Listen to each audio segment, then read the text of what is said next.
بسم الله الرحمن الرحيم إن الحمد لله نحمده ونستعينه ونستغفره ونعوذ بالله من شرور أنفسنا ومن سيئات أعمالنا من يهده الله فلا مضل له ومن يضلل فلا هادي له وأشهد أن لا إله إلا الله وحده لا شريك له وأشهد أن محمدا عبده ورسوله أما بعد.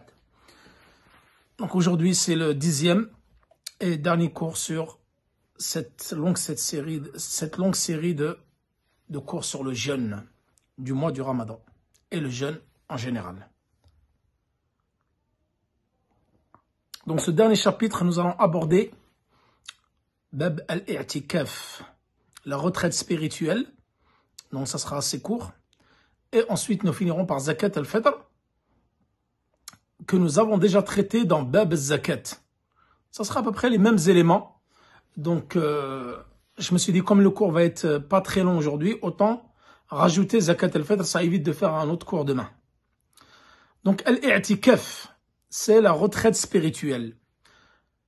والاعتكاف لغة هو لزوم الشيء مطلقا. لزوم الشيء مطلقا. C'est-à-dire c'est le fait de s'en tenir à une chose de façon absolue. Et au niveau de la législation, c'est لزوم المسجد لطاعة الله فيه. C'est le fait de faire une retraite spirituelle dans la mosquée tout en adorant Allah subhanahu wa ta'ala, dans le but uniquement d'adorer Allah subhanahu wa ta'ala. Donc c'est le fait de rester à la mosquée pour y adorer Allah subhanahu wa ta'ala de façon exclusive. Certains savants ont rajouté, ont donné un peu plus de précision à la définition. Ils ont dit luzum al-masjid, c'est-à-dire le fait de rester à la mosquée li ta'atillah, pour l'adoration d'Allah subhanahu wa ta'ala, ala wajhin makhsous, c'est-à-dire selon une façon particulière. Parce que le fait de rester à la mosquée en adorant Allah subhanahu wa ta'ala ne veut pas forcément dire que tu es en retrait spirituel. Par exemple, je vous donne un exemple. Maintenant, moi je vais au masjid. Je reste du Asr au Isha tous les jours. Je n'ai pas fait de retrait spirituel. Et pourtant, je suis à la mosquée pendant plusieurs heures. Ça ne veut pas dire que tu as fait une retraite spirituelle. C'est pour ça que les savants ils ont dit, c'est le fait de rester à la mosquée pour adorer Allah subhanahu wa ta'ala, mais de façon particulière. Et nous allons voir cette façon particulière comme elle est. Wa muddatul i'tikaf. Maintenant, cette retraite spirituelle, quel est son temps? Quelle est sa durée? Dhahaba ba'du ahli al-ilm. Certains gens de science disent que l'a'tikafa aqal min 10 ayyam, c'est-à-dire qu'il n'y a pas de retraite spirituelle moins de 10 jours. لأن النبي صلى الله عليه وسلم اعتكف 10 c'est-à-dire que le prophète sallallahu alayhi wa sallam il a fait la retraite spirituelle 10 jours. Parce que le prophète sallallahu alayhi wa sallam il l'a fait en début de Ramadan, il a fait 10 jours de retraite spirituelle pendant les 10 premiers jours du Ramadan. Il a fait les 10 premiers jours au milieu du Ramadan, c'est-à-dire du 10 au 20. Et il a fait la retraite spirituelle du 20 au 30. Et ça, c'est la retraite spirituelle la plus communément connue auprès des musulmans. C'est de la faire les 10 derniers jours du mois du Ramadan. Il y a certains gens de science qui ont dit la hadda li aqallihi walaw sa'a, c'est-à-dire qu'il n'y a pas de durée minimale légale pour la retraite spirituelle. C'est-à-dire que tu peux faire la retraite spirituelle ne serait-ce qu'une heure dans la mosquée. Wassawab, la vie le plus juste, c'est que tu peux la faire une journée ou une nuit. Quel est le dalil par rapport à cela? Anna Omar, radiyallahu anhu, il a questionné le prophète sallallahu alayhi wa sallam concernant un vœu pieux qu'il a fait au temps de la Jahiliya, avant qu'il ne rentre dans l'islam. Et il lui a dit, j'ai fait un vœu pieux de faire une retraite spirituelle une nuit dans la mosquée sacrée à Mecca. فقال النبي صلى الله عليه وسلم أوفي بنذرك, c'est-à-dire tu dois mettre à exécution ton vœu pieux. Al-hadith fi sahihayn, c'est-à-dire que le hadith a été rapporté dans le Bukhari ou Muslim. فاعتكف ليلة, donc là Omar ibn Khattab il a fait l'i'tikaf une seule nuit. Les savants ils disent que dans ce hadith qui est dans le Bukhari ou Muslim, si la durée aurait été beaucoup plus longue que cela, le prophète sallallahu alayhi wa sallam l'aurait spécifié à ce moment-là. Et il ne lui aurait pas dit une seule nuit ne suffit pas, mais plutôt tu dois faire 10 nuits. Hukmuhu maintenant, quel est le jugement de la retraite spirituelle, al-i'tikaf? Wa huwa sunnah. Donc c'est une sunnah, illa an yakuna nadhran. C'est-à-dire si tu as fait un serment de faire la retraite spirituelle, si tu as telle et telle chose, par exemple tu dis, lillahi alayya nadhrun, idha shafani Allah min dhalika al-marad. Ou lillahi alayya nadhrun, idha najahtu fi al-ikhtibar, a'takifu fi masjid al-haram, muddat kada wa kada. C'est-à-dire, je fais un vœu pieux, si Allah subhanahu wa ta'ala me donne la santé après cette longue maladie, alors je ferai une retraite spirituelle à la mosquée sacrée ou à la mosquée du Prophète ou n'importe quelle autre mosquée. Donc ça, c'est un vœu, c'est comme siyam. Il a le même hukm que le jeûne. Tu dois, ça devient une obligation pour toi de faire la retraite spirituelle dans la mosquée où tu as décidé de vouloir faire al-i'tikaf, la retraite spirituelle. Sinon, en dehors de cela, c'est une sunnah. Bittifaq al-ulama. Donc, d'après le consensus des savants, le fait de refaire la retraite spirituelle, c'est une sunnah. Wa huwa mashrou'un, donc c'est légiféré pendant le Ramadan. Où le prophète sallallahu alayhi wa sallam i'takafa fi Ramadan wa i'takafa fi Shawwal. C'est-à-dire que le prophète sallallahu alayhi wa sallam, toutes ses retraites spirituelles, il les a fait pendant le Ramadan. Une seule fois, il les a fait pendant Shawwal. Pourquoi? C'était pour rattraper la retraite spirituelle, les 10 jours qu'il avait manqué pendant Ramadan. Donc, dû à une bataille ou autre.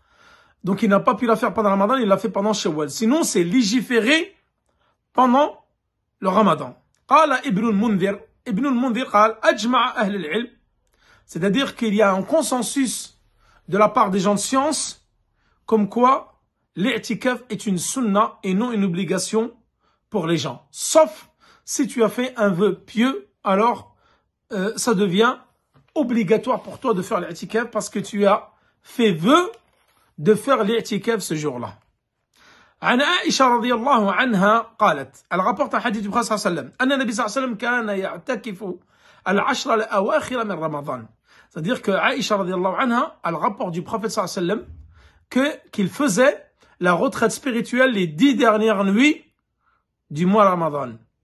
Rappelez-vous, juste hier, lorsque nous avons parlé de Qiyam al-Layl, le prophète sallallahu alayhi wa sallam, lorsqu'il les 10 dernières nuits rentrait, il serrait son pan, il passait toute la nuit à prier et il réveillait sa famille également. Donc là, le prophète sallallahu alayhi wa sallam, il a fait l'i'tikaf les 10 dernières nuits de Ramadan jusqu'à qu'il soit mort, sallallahu alayhi wa sallam. Et également ses épouses, ont fait l'i'tikaf avec lui et après sa mort, elles ont perpétué cette sunna du prophète sallallahu alayhi wa sallam. قالت عائشة elle dit également ثم اعتكف أزواجه من بعده رواه البخاري. عائشة رضي الله عنها elle rapporte, elle dit que ces femmes, les femmes du prophète sallallahu alayhi wa sallam ont également fait l'i'tikaf avec lui juste après le mois de Ramadan.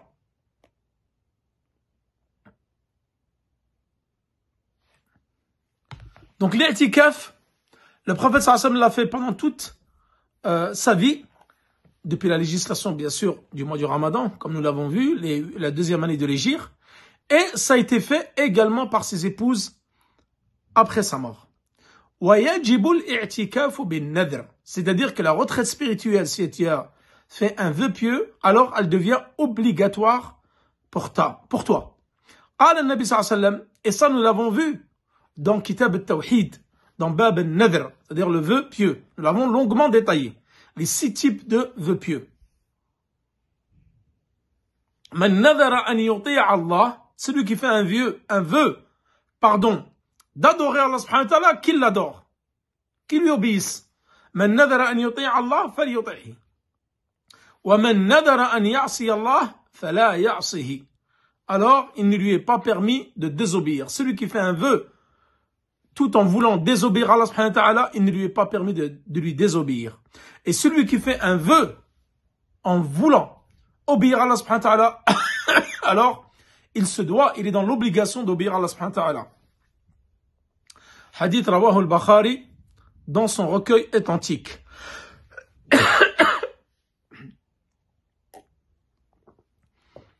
est-ce qu'il est légiféré pour la femme de faire la retraite spirituelle? Qala Ibn Battal. Ibn Battal, qui est un grand savant malikite, qui a fait l'explication de Sahih al-Bukhari parmi les malikites. Qala Ibn Battal al-Maliki. D'ailleurs, à ce propos, pour parler d'Ibn Battal al-Maliki, Al-Hafid Ibn Hajar, dans son explication de Sahih al-Bukhari, Fath al-Bari, il prend beaucoup d'Ibn Battal. Il prend beaucoup. À chaque fois, il dit Qala Ibn Battal kada. Qala Ibn Battal kada. Ça, c'est une petite faïda. Vous saurez que quand vous allez lire dans Fath al-Bari l'explication de Sahih al-Bukhari, Ibn Hajar, parce qu'Ibn Hajar il est arrivé tardivement, il prend beaucoup de Ibn Battal al-Maliki, parce que lui, il est mort beaucoup plus tôt que Ibn Hajar, qui est venu bien longtemps après lui. Il a dit Ajma' al-ulama. Il y a un consensus des savants que l'i'tikaf, la retraite spirituelle, ne se fait uniquement dans les mosquées. Elle se fait uniquement dans les mosquées. Et il est permis également aux femmes de faire l'i'tikaf dans la mosquée. Donc ceci est légiféré pour les hommes comme pour les femmes, car les femmes du prophète sallallahu alayhi wa sallam ont fait également l'i'tikaf à la mosquée après sa mort. Et même pendant son vivant. Certains savants disent que l'i'tikaf ne doit se faire que dans les 3 mosquées. C'est-à-dire la mosquée du prophète sallallahu alayhi wa sallam, la mosquée sacrée à la Mecque et la mosquée de Jérusalem en Palestine. وهؤلاء استدلوا, c'est-à-dire eux استدلوا بحديث لا تشد الرحال إلا لثلاثة مساجد المسجد الحرام والمسجد النبوي ومسجد هذا والمسجد الأقصى. C'est-à-dire qu'il ne convient pas de voyager pour visiter uniquement 3 mosquées. La mosquée du prophète sallallahu alayhi wa sallam, la mosquée al-Haram à Mecca et la mosquée à Jérusalem. Donc eux, certains savants disent que tu peux faire l'i'tikaf que dans ces 3 mosquées-là. Mais là, choc que le meilleur des i'tikaf, c'est dans ces 3 mosquées-là. Et le meilleur, c'est Masjid al-Haram.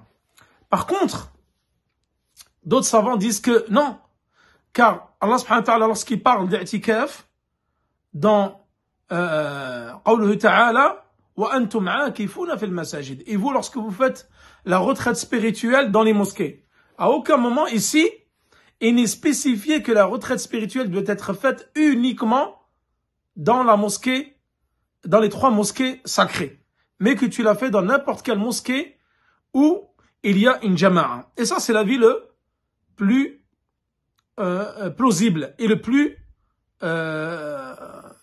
authentique. Parce que l'i'tikaf, comme disent les savants, la retraite spirituelle, c'est une adoration générale qui va concerner tout le monde. Donc si tu l'as fait spécifier que dans les 3 mosquées sacrées, beaucoup de gens en seront exclus et ne pourront pas la faire. Imaginez le nombre de musulmans que vous avez dans le monde. 1 milliard de musulmans. Et vous dites que la retraite spirituelle, tu peux la faire que dans les 3 mosquées. Donc il y a des centaines de millions qui ne pourront pas faire cette retraite spirituelle où la récompense est énorme. Donc c'est pour ça les savants disent non, la retraite spirituelle, tu peux la faire dans n'importe quelle mosquée où il y a la prière en groupe. قالت عائشة رضي الله عنها, donc Aïcha rapporte un hadith qui dit لا اعتكاف إلا في مسجد جامع. Il n'y a d'i'tikaf, de retraite spirituelle, que dans une mosquée où il y a la prière en groupe. والمرأة لا يجوز لها أن تعتكف في مسجد بيتها. Il n'est pas permis à la femme de faire la retraite spirituelle dans la mosquée de sa maison. C'est-à-dire que la femme, elle doit faire la retraite spirituelle si elle veut le faire dans une mosquée et non chez elle. Malgré que l'on sait que la meilleure des prières pour la femme est chez elle. Elle est mieux qu'à la mosquée. Mais la retraite spirituelle, elle ne peut pas la faire chez elle, mais elle doit la faire uniquement dans une mosquée, comme les femmes du prophète sallallahu alayhi wa sallam, elles l'ont fait à la mosquée et non chez elles dans leurs appartements. Également, de préférence, le faire dans une mosquée où il y a le prône du vendredi, où il y a la prière du vendredi. Pourquoi? Parce que le mu'takif, celui qui fait la retraite spirituelle, une fois qu'il est rentré en retraite spirituelle, il n'a plus le droit de sortir de la mosquée, sauf pour les quelques cas que nous allons évoquer. Donc si cette personne-là, il n'y a pas de khutbat al-Jumu'ah, donc il sera obligé de couper sa retraite spirituelle et aller dans une mosquée où il y a le vendredi. Donc ce n'est pas une obligation, ils disent les savants. L'obligation pour lui, c'est de trouver une mosquée où il y a les salawat al-khams pour pouvoir faire les 5 prières en groupe. Et c'est mieux, c'est préférable de trouver une mosquée où il y a salat al-Jumu'ah. Et la personne qui fait la retraite spirituelle n'a pas le droit de sortir de la mosquée sauf en cas de besoin. Quels sont ces besoins? Les savants, ils disent, il a le droit de sortir pour faire ses ablutions. Il a le droit de sortir pour prendre une douche. Tu as le droit de sortir pour aller visiter un malade si tu as émis cette condition. Par exemple, tu as un proche parent qui est à l'hôpital, qui est souffrant, et tu as peur que si tu rentres en retraite spirituelle pendant ces 10 derniers jours, par exemple ton père ou ta mère est gravement malade, une maladie qui peut leur causer la mort à tout instant, et toi tu mets la condition dans ta retraite spirituelle que tu vas visiter tes parents à l'hôpital ou chez eux si la nécessité en convient ici. Uniquement si tu mets cette condition-là. Et ils disent, les savants, il ne convient pas de vouloir aller visiter toute personne malade. C'est à chaque fois que tu es en retraite spirituelle, tu entends que Foulan il est malade, je vais aller le visiter. Foulan il est à l'hôpital, je vais le visiter. Non, ce n'est pas ça l'objet de la retraite spirituelle. La retraite spirituelle, c'est de rester à la mosquée dans l'adoration d'Allah subhanahu wa ta'ala avec la prière, la lecture du Coran et l'évocation, wa dhikr. Donc dhikr, la prière et la lecture du Coran. Également, il est permis de temps à autre, par exemple, d'étudier et de relire tes livres de talab al-ilm, ça c'est permis, mais ne pas trop perdre son temps là-dedans, malgré que ça soit une chose très bénéfique. Le mieux, c'est de l'utiliser, comme ils disent les savants, plus dans le Coran, la lecture du Coran, comme ils le faisaient les pieux prédécesseurs. Et je vous avais raconté hier ou avant-hier que l'imam Malik, dès que les 10 dernières nuits approchaient, ou même dès le Ramadan approchait, et délaissait les assises de science, et délaissait les livres de hadith, et s'adonnait uniquement à la lecture du Coran. Et l'imam Shafi'i, on raconte de lui qu'il a lu le Coran 60 fois pendant le Ramadan. Également, on rapporte de Uthman ibn Affan, radiyallahu anhu, le 3e calife de l'islam, également qui récitait le Coran tous les jours, voire 2 fois par jour. Donc là, la personne, de préférence, par exemple, pour tout ce qui est nourriture, si par exemple, il n'y a pas de nourriture à la maison, à la mosquée, bon, souvent, les gens, les 10 dernières nuits, ils amènent de la nourriture pour les gens qui sont en retraite spirituelle. Si, par exemple, tu n'as pas de nourriture, tu peux sortir exceptionnellement pour aller chercher de la nourriture si, en cas de besoin. Mais, les savants disent qu'il n'est pas légiféré de sortir pour n'importe quelle raison à tout va. Même pour suivre le janaza. Par exemple, si vous êtes à Masjid Nabawi, au Masjid Nabawi,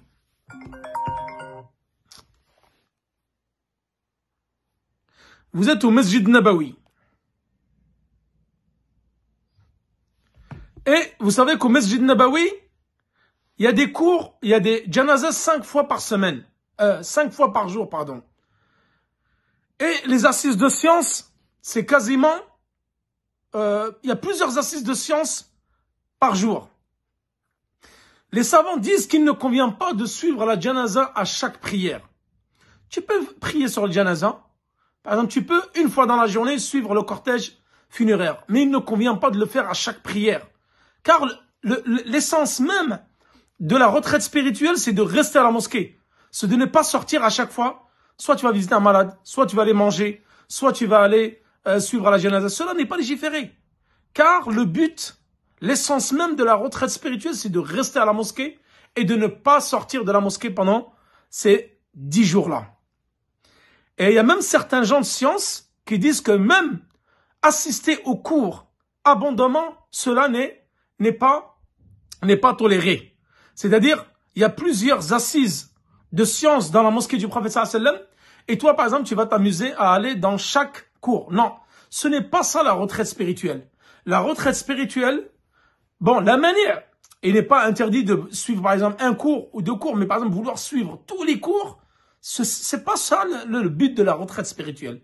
Le but de la retraite spirituelle, c'est vraiment s'adonner à la prière, à la lecture du Coran, à l'évocation, aux invocations, etc. Et vraiment ne pas perdre son temps dans les futilités.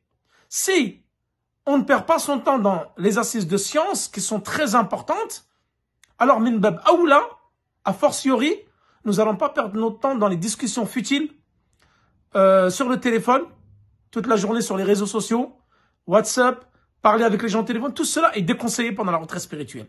Toutes ces choses-là sont vraiment déconseillées uniquement en cas de besoin. Par exemple, tu peux appeler tes parents, prendre des nouvelles de tes parents. Ça, il n'y a pas de problème. Mais, faut vraiment pas, à chaque occasion, vouloir prendre le téléphone, appeler des gens, passer sa journée au téléphone pour parler avec les gens, parler sur WhatsApp, parler sur les réseaux sociaux. Ça, ce n'est pas le but de la retraite spirituelle. Beaucoup de gens, vous les voyez en retraite spirituelle, mais très peu s'adonnent à l'adoration d'Allah subhanahu wa ta'ala. Vous allez voir toute la journée, soit en train de dormir, soit en train de discuter avec des gens, soit au téléphone, soit en train de faire que des choses futiles qui nuisent à l'essence même de la retraite spirituelle. La retraite spirituelle, c'est la lecture du Coran, la prière et l'évocation. Donc voilà concernant la retraite spirituelle, et nous allons rappeler quelques mots concernant Zakat al-Fitr, comme ça évite de faire un autre cours demain. Donc nous finissons cette série aujourd'hui, Inch'Allah. Donc Zakat al-Fitr, que nous avons déjà évoqué dans le chapitre de la Zakat. Donc Zakat al-Fitr qui est une sunna mu'akkada et qui va se faire à la fin du Ramadan. Comme nous l'avons déjà vu,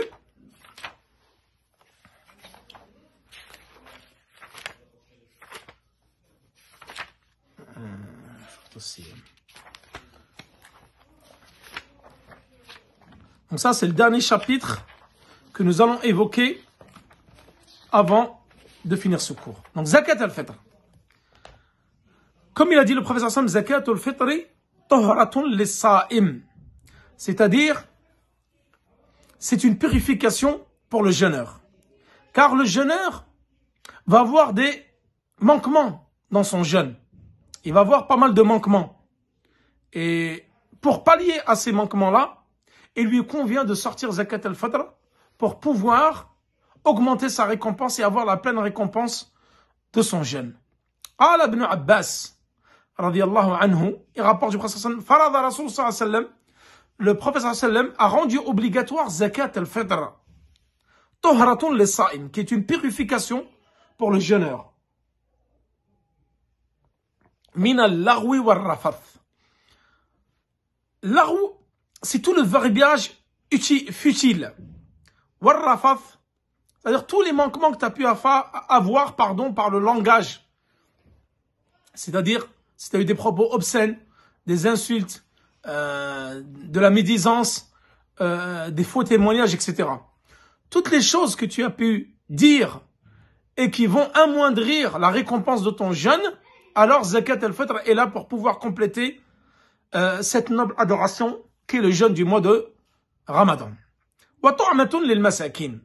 Donc c'est une purification pour toi et c'est une nourriture pour les pauvres. Rawahu Abu Daoud wa Ibn Majah wa hassanahu al-Albani. Donc rapporté par Abu Daoud ou Ibn Majah et rendu bon par Sheikh al-Albani.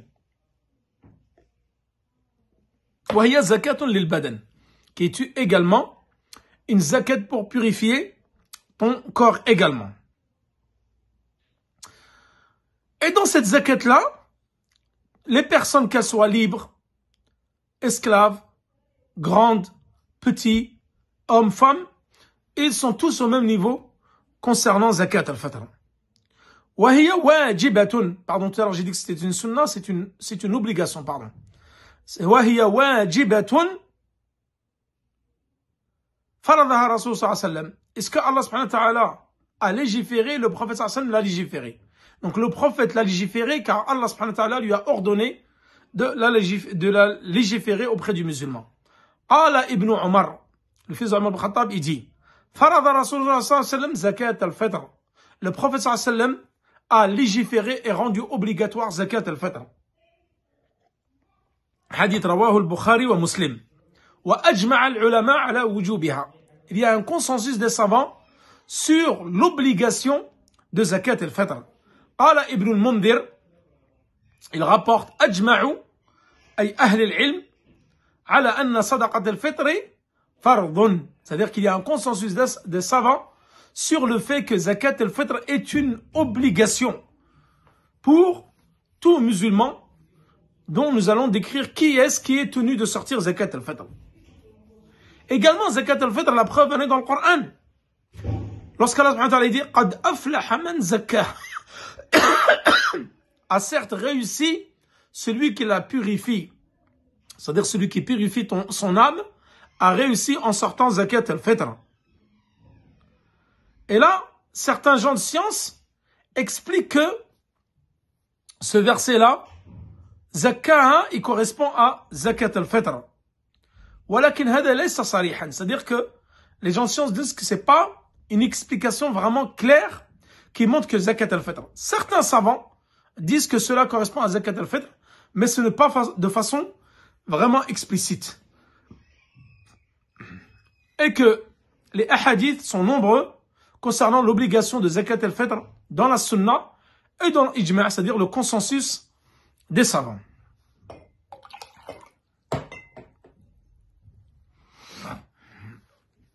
Donc elle est obligatoire à partir du coucher du soleil de la dernière nuit du mois du Ramadan. Rappelez-vous, nous avons dit que si une personne mécréante se convertissait à l'islam avant l'adhan de Salat al-Maghrib de la dernière nuit du mois du Ramadan, alors il lui incombe de sortir également zakat al-fitr. Mais si elle se convertit après la dernière nuit du mois de Ramadan, il n'est pas obligatoire pour elle de sortir zakat al-fitr. Donc celui qui se convertit juste avant le ghurub al-shams, avant le coucher du soleil, alors elle est obligatoire pour lui. Et celui qui, par exemple, a fait le jeûne du mois de Ramadan et est arrivé jusqu'à Ghurub al-Shams, ensuite après cela il est mort, alors il est obligatoire pour lui de sortir zakat al-fitr. Et vu que lui il est mort, donc ça sera ses proches qui vont la sortir pour lui.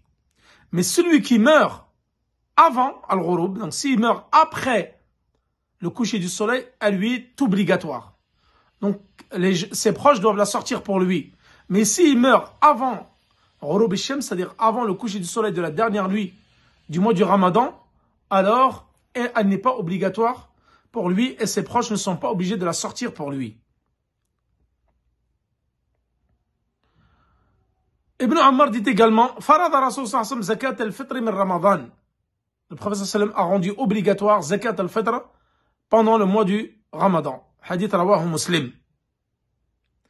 Wal fitr min Ramadan, donc le fait de rompre le jeûne pendant le Ramadan, ça commence à partir de Ghurub al-Shams, du dernier jour du mois de Ramadan. Donc elle est obligatoire pour tout musulman, libre ou esclave, femme, enfant, grand ou petit. C'est-à-dire que tu dois la sortir sur toutes les catégories de personnes qui sont sous ta responsabilité. قال النبي صلى الله عليه وسلم, il rapporte, Ibn Ammar rapporte un hadith du prophète qui dit, فرض رسول الله صلى الله عليه وسلم زكاة الفطر على العبد والحر والصغير والكبير من المسلمين. C'est-à-dire que le prophète صلى الله عليه وسلم a institué, a rendu obligatoire zakat al-fitr sur la personne libre, sur l'esclave, sur l'homme, la femme, parmi les musulmans. Et dans un autre hadith, sur le grand et le petit. Hadith rapporté par le Bukhari ou Muslim. Et elle est obligatoire pour qui? elle est obligatoire pour la personne qui est donc qui atteint la puberté et par exemple toute famille ou toute personne qui a une famille sous sa responsabilité, alors il lui incombe de la sortir pour lui et sa famille. Et ça nous l'avons vu la dernière fois, c'est-à-dire tu la sors pour toutes les personnes qui sont à ta charge. Si tes parents à ta charge sont à ta charge, tu la sors pour tes parents, ta femme, tes enfants, etc. Toutes les personnes qui sont à ta charge, qu'ils soient dans ton foyer ou hors de ton foyer, alors tu dois sortir pour eux zakat al-fitr.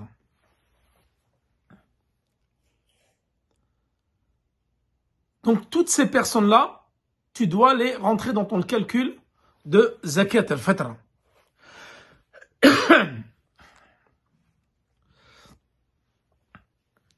Et Sarir ici, donc c'est-à-dire même le petit, tu dois sortir sur lui zakat al-fitr, même s'il est fou, même s'il a perdu la raison, tu dois quand même sortir zakat al-fitr sur lui. Ensuite, quelles sont les conditions de zakat al-fitr? Donc tu dois être musulman pour qu'elle soit acceptée de toi et que tu sois présent lorsque tu vas la sortir. Pas que tu ne sois absent par exemple dans un autre pays. Tu dois être présent, dans la ville où tu es ou dans le pays où tu es pour pouvoir la sortir. Et tu dois, comme condition, attendre le temps qui est propice pour la sortir, c'est-à-dire la dernière nuit du mois du Ramadan pour la sortir. Et ça, c'est la vie le plus communément connue, c'est que tu la sors à partir de la dernière nuit du mois du Ramadan et tu as jusqu'à Salat al-Eid pour la sortir.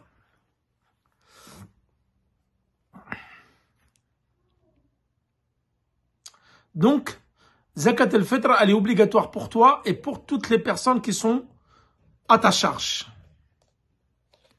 Donc, qu'est-ce que tu dois sortir exactement pour zakat al-fitr? Donc, au départ, tu commences par toi. Ensuite, ta femme. Ensuite, le prophète il a dit ibda biman ta'oul. Ibda biman ta'oul, c'est-à-dire commence par les personnes qui sont c'est ta responsabilité. Hadith rawahu al-Bukhari wa Muslim. Donc, ba'd az-zawja, après la femme, s'il possède, bon, à l'époque du prophète sallam, l'époque des premiers musulmans, ils possédaient des serviteurs, des esclaves. Donc, eux, tu dois également sortir la zakat sur eux. Tu sors sur toi, pour ta propre personne, ta femme, ensuite ceux que tu possèdes, ensuite tes enfants, et ensuite ta femme, ta mère, ton père, et tous ceux qui sont proches de ta famille et dont tu en as la responsabilité. C'est-à-dire tu les nourris, tu subviens à leurs besoins, alors tu dois sortir zakat al-fitr pour eux. Al-janin, donc celui qui est dans le ventre de sa mère, rappelez-vous, nous allons parler dans la zakat. Certains savants disent que tu sors quand même zakat al-fitr pour le fœtus qui est dans le ventre de sa mère, mais l'avis le plus communément répandu, c'est que tu ne sors pas zakat al-fitr sur lui jusqu'à qu'il naisse. Donc, zakat al-fitr n'est pas obligatoire pour le fœtus dans le ventre de sa mère. Mais, par exemple, les Hanabila, les Hanbalites, ils disent que c'est recommandé. Yustahab, c'est recommandé de la sortir pour le fœtus car Uthman ibn Affan le faisait. D'après un hadith qui a été rapporté par Ibn Abi Shayba. Walakin hada al-hadith munqati'. Donc ce hadith, il y a une coupure au niveau de la chaîne de transmission. Donc pour finir, quel est le meilleur temps pour la sortir? Le meilleur temps pour la sortir, c'est avant Salat al-Eid. Par exemple, il a dit Amara biha, il l'a recommandé, l'a rendu obligatoire, an tu'adda, qu'elle soit distribuée avant la sortie des gens pour Salat al-Eid.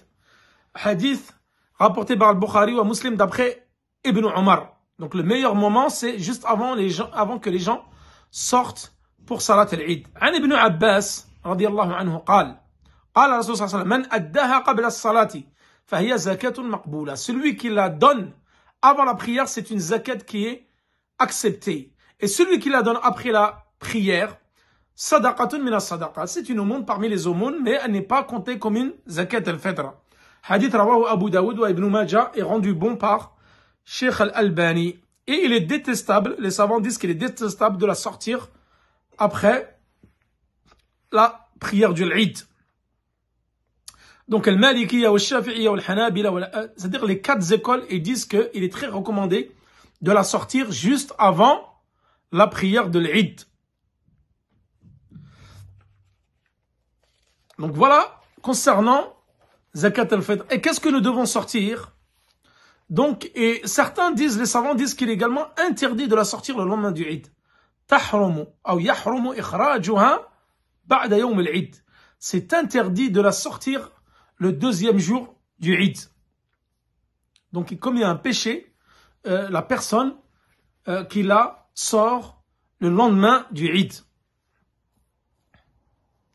Également, les savants disent que tu peux la sortir 2 jours à 3 jours avant Salat al-Eid. Et ça c'est un avis qui est très connu chez les Hanabila, les Hanbalites et les Malikites. Certains carrément disent jusqu'à 3 jours. Tu peux la sortir jusqu'à 3 jours après le Ramadan. Mais par contre, le plus communément connu, donc c'est, comme je vous ai dit, après le Maghrib de la dernière nuit, jusqu'à Salat al-Eid. Ça, c'est le meilleur temps. Mais certains permettent de la sortir 1 à 2 jours avant Salat al-Eid, comme cela a été rapporté dans le hadith de Bukhari. Donc, qu'est-ce qu'on sort? Sa'un min tamr. C'est-à-dire, tu sors un sa'. C'est quoi ça? C'est l'unité de mesure qu'utilisait le professeur. C'est une espèce de seau qui mesure à peu près, qui pèse 2,5 kg, où tu peux mettre 2,5 kg de nourriture. Ça, c'est ça. Tu sors 2,5 kg de nourriture, que ça soit en date, en zabib, en blé, en orge, ou aqat. Le professeur, il a dit, aqat, on a ça, c'est le fromage qu'il faisait à l'époque du professeur sallam. Il faisait sécher le lait caillé, ensuite ils en faisaient du fromage et il a sorti également en fromage. Donc toi maintenant tu la sors dans l'aliment qui est prépondérant dans ton pays. Notamment chez nous en France, c'est les pâtes. Les pâtes, le couscous, les lentilles, les pois chiches, etc. Les fruits secs, pas frais, hein, secs. Et tu vas la sortir en riz également. Ici en Arabie Saoudite, ils la sortent tous en riz. Tout le monde la sort en riz. Voilà. Donc le wajib, c'est un ça. L'obligation, c'est 2,5 kg de la nourriture de ton pays. Voilà, concernant Zakat al-Fitr. Wa sallallahu ala nabina Muhammad wa ala alihi wa sahbihi wa sallam. Wallahu ta'ala a'la wa a'lam. Wassalamu alaikum wa rahmatullahi wa barakatuh. Je vais répondre à quelques questions. Ensuite, nous mettrons fin au live, Inch'Allah.